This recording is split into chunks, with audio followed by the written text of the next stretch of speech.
Wellpath presents itself to the public as a standard correctional healthcare provider, but in practice, the corporation operates as a highly optimized financial engineering vehicle deployed within county jail systems. The business model operates on the arbitrage between municipal mandates and suppressed clinical costs. Internal directives prioritize financial caps, often placing out-of-state corporate administrators in charge of approving or denying local hospital referrals.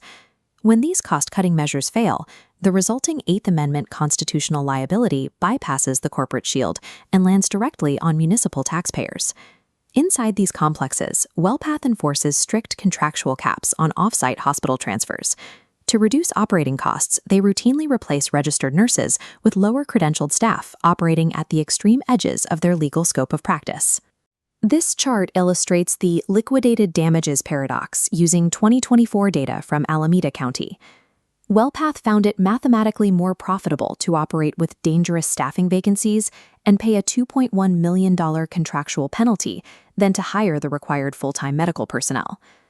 The human cost of the staffing suppression is severe. In Shasta County, intake staff ignored a lethal overdose, leaving Randall Johnson to die in a safety cell.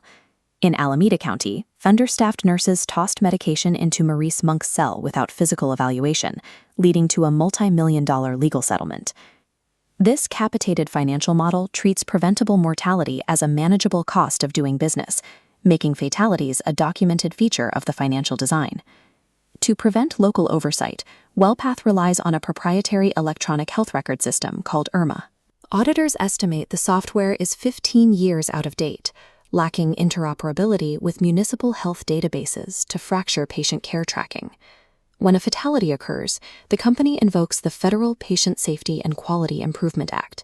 By routing internal mortality reviews through federal channels, they shield their root cause analyses from civil discovery and local grand juries. Wellpath's liability uses a tiered captive insurance structure. They are self-insured for the first $15 million of any claim. Since this burden sits on their balance sheet, they are incentivized to stonewall litigation, stall discovery, and refuse early settlements.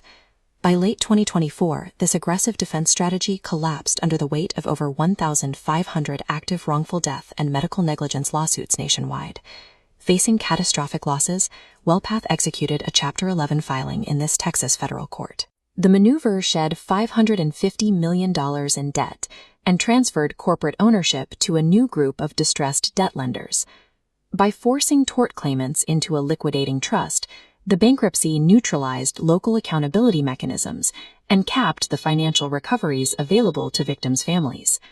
When a private medical contractor utilizes bankruptcy to shield itself, the perceived legal protection for the county evaporates. Under the Monell Doctrine, the entire burden of constitutional liability and financial indemnification reverts back to the municipal taxpayer. This map tracks peer jurisdictions like Shasta, Placer, and Monterey counties. Recognizing this untenable risk, they have terminated their contracts with Wellpath, following their own multi-million-dollar wrongful death settlements. The cycle of mass tort litigation and in-custody mortality will continue across California until municipalities abandon fixed-cap per diem contracting in favor of transparent, cost-plus procurement models.